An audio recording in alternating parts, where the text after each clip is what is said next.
coolest metal guitar technique on the face of the, not only Earth, but universe, is probably galloping, that really quick, like 1, 2, 3, what we just played. And this is part 3 of this riff lesson series on thrash metal galloping. This kind of brings me back. We're going to get to the lesson, guys, but this kind of brings me back to some of the old school, like Testament, of course, bands like Slayer, the old Metallica, Megadeth, Exodus, all these cool bands. And I could just keep naming metal bands, thrash metal bands that implement this galloping technique. It's just cool to play. It's fun to play. Real quick before we get started, my Patreon supporters, you guys have the tabs and the backing tracks, so do not forget to download those for this lesson. As always, let's play the riff here out in the open and play the whole thing, and then we're going to break this down piece by piece.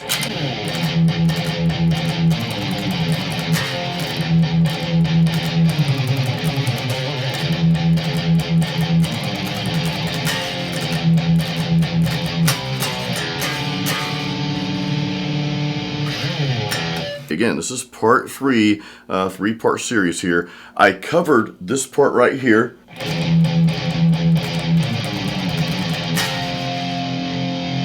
In part 1. I'll leave the link for that. We'll go over that again briefly, but if you want the in-depth version of that, there will be a link in the description of this video for that video, part 1. I also covered this next part of the riff right here.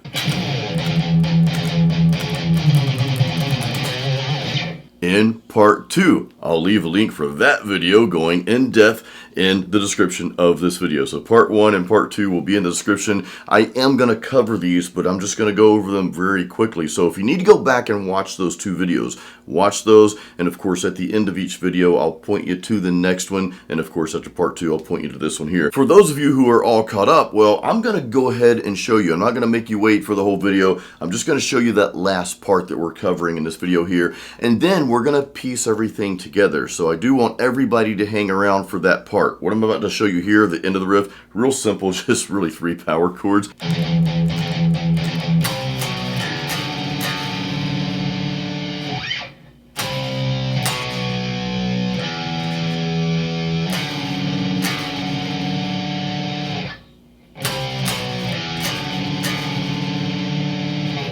So again, we start out with that galloping. That's the cool part about this particular riff here, is we do that little gallop part, the gallop followed by 1 downstroke, the 1, 2, 3 alternate pick followed by another downstroke. We do that, and then we kind of cut it short on that last part right before going into the riff and or into this last piece here, the power chord.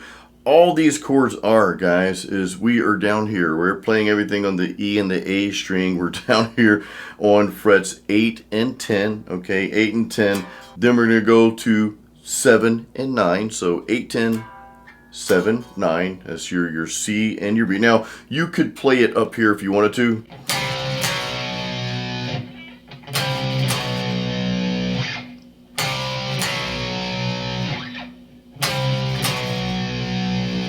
Whatever you want to do. There's not a right or wrong way to do this. The reason I play this specific part on the E and the A string, it gives it a little beefier texture. When you listen to this one more time, listen to the difference. These are the cool little things I like to share with you guys as we're going through this lesson here, or these types of lessons. So listen to the difference between playing that, just a subtle difference on the E and A string versus the A and D string. Listen.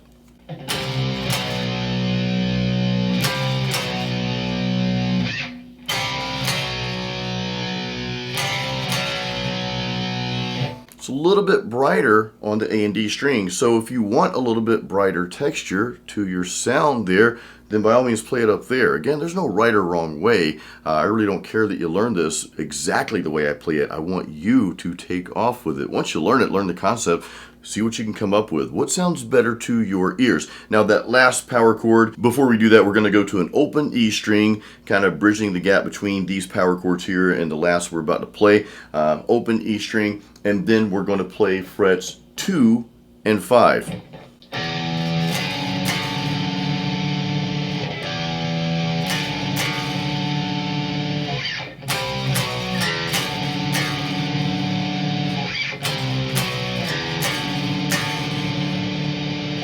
and that's just an F sharp over D. I love those types of power chords.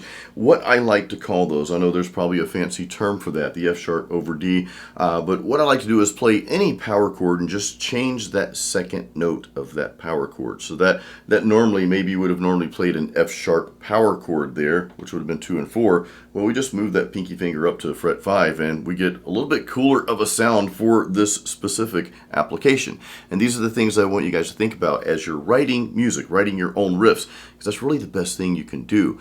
Hey, learn other riffs, that's fine, that's great, but what can you do with it? What's speaking to you? I can't harp on this enough, because this is where you start really going from just a guitar player that's just kind of meddling around, learning other people's stuff, which again, nothing wrong with that, but you go from a guitar player to really being a songwriter and a musician, because now you're writing your own stuff, you're coming up with your own riffs, as I know most of you are already doing, and I applaud that, guys.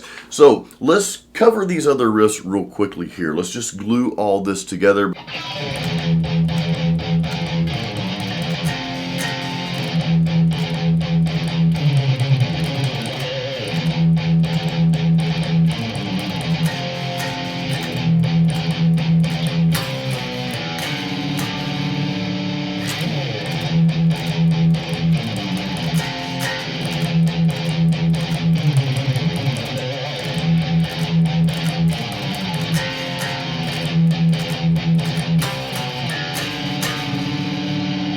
So that first riff, and again guys, part 1 and part 2, I cover those in depth in the part 1 and part 2 lessons, okay? Those links are in the description of this video. So I challenge you and encourage you to watch the entire series, watch it back to back, and of course after each video I want you to branch out and do your own thing with it, see what you can come up with. But what we're doing is we're playing that alternate picking strategy, right? Okay, we're alternate picking, then a downstroke, so 1, 2, 3, then a downstroke. We repeat that. Then we just do the 1, 2, 3. I call these gallops. I've got plenty of lessons on galloping, by the way. Well, this is one of them. Then we go into the riff. So that part we do each time before we go into that next half of that riff. So this is kind of the first half. Okay. Then we go into this. Then we do the same thing. Then part 2. Okay, then the same thing, and we kind of repeat that very first thing again, and then we end with the... So again, what I'm doing in that first riff, okay, is I'm just doing this. Again, I cover this in depth, but the only thing we're doing is we're just playing a few notes here, guys, and this is why I love breaking things down like this, because it simplifies it, okay? We're on frets 5, 3, 2, okay, that's it. And then we've got the open string there, of course, what we're galloping on, and then we've got an F power chord in there, so that's really it.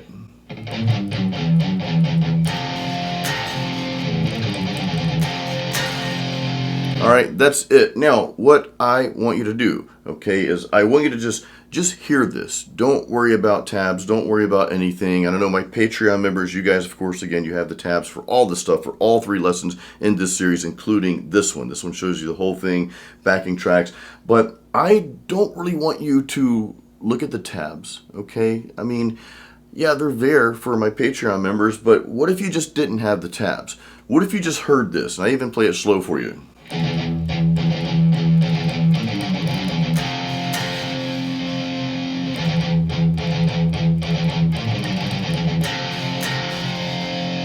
How do you translate that?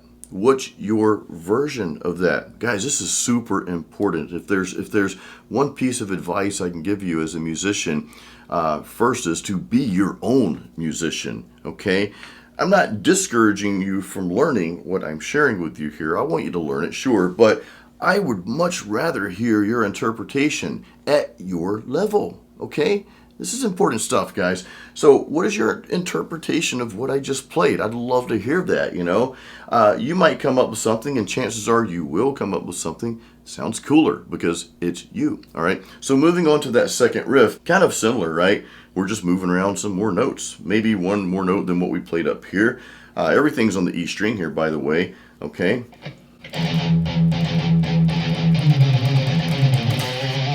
All I'm doing here is we're playing around on frets 10, 8, 7, and 5.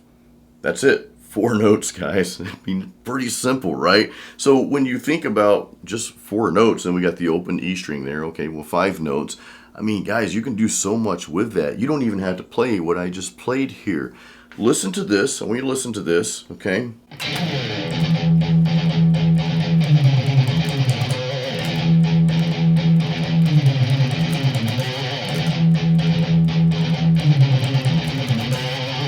All right, what is your interpretation of that? Again, those parts, I want to reiterate this, I cover those in depth in the first 2 lessons. Links are in the description, so I really want you to go back and watch those. So that last piece, once again, guys, all we're doing is this.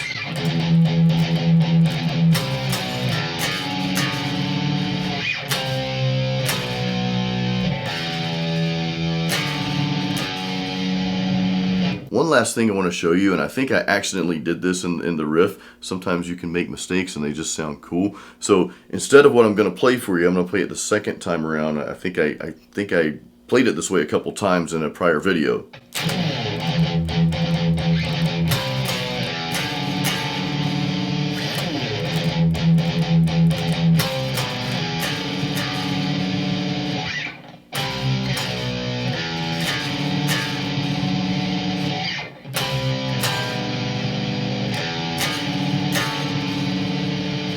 Another thing that I want you guys to think about. So we played that chord, that C chord down here on the E and the A string, right? Frets 8 and 10. But instead of going from one power chord to another, I kept my pinky finger on the 10th fret, right, of the A string. Then we just moved the first finger up to the 7th fret, so giving it this sound right here.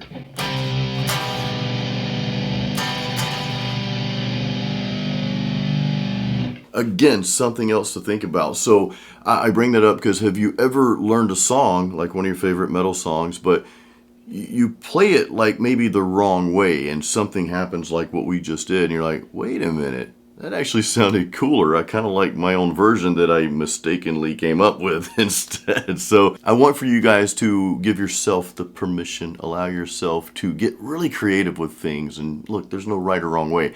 Unless you're in a cover band, right? That your audience, they expect you to play somebody else's song note for note, just like the band played it. Okay, if you're getting paid to do that, great. By all means do that, okay? But if you're not getting paid to play songs exactly the way they are, and it's not that I don't want you to not learn the songs, because a lot of songs have a lot of good riffs and licks and just exercises, but I do want you to quickly expand on those, whether that means adding more notes or taking away some notes. More notes isn't always better. Faster isn't always better. It's great. It's fun to play. It's challenging. It looks cool when you're filming yourself or whatever. You're scrolling through, looking at everybody shred. Hey, it's great. It's awesome. It takes talent to do that, right? And it's cool. But at the same time, more doesn't always lead to a better song. And that's what I'm getting at with you guys. You know, I cover this stuff, guys, in my Metal Riff Master course. Most of you, or a lot of you are in that course. It's my course with over 80 new metal riffs. And they're all, I won't say they're all in different keys. A lot of them are in the key of E minor. But I do have you playing several of the riffs in different keys and different techniques and combinations. But all that said, though, there's one bonus module. I think I've got 2 bonus modules in that course, Metal Riff Master. There's one bonus module that gets into riff writing. And we take some of the concepts of the riffs, kind of like what I'm sharing with you now, and we go a little bit deeper into the writing your own riff process. Thank you for watching. I hope you enjoyed this video. I hope you got a lot out of it, both the lesson and our little chat here. Be sure to check the links in the description, though, guys, for the other 2 videos if you missed those.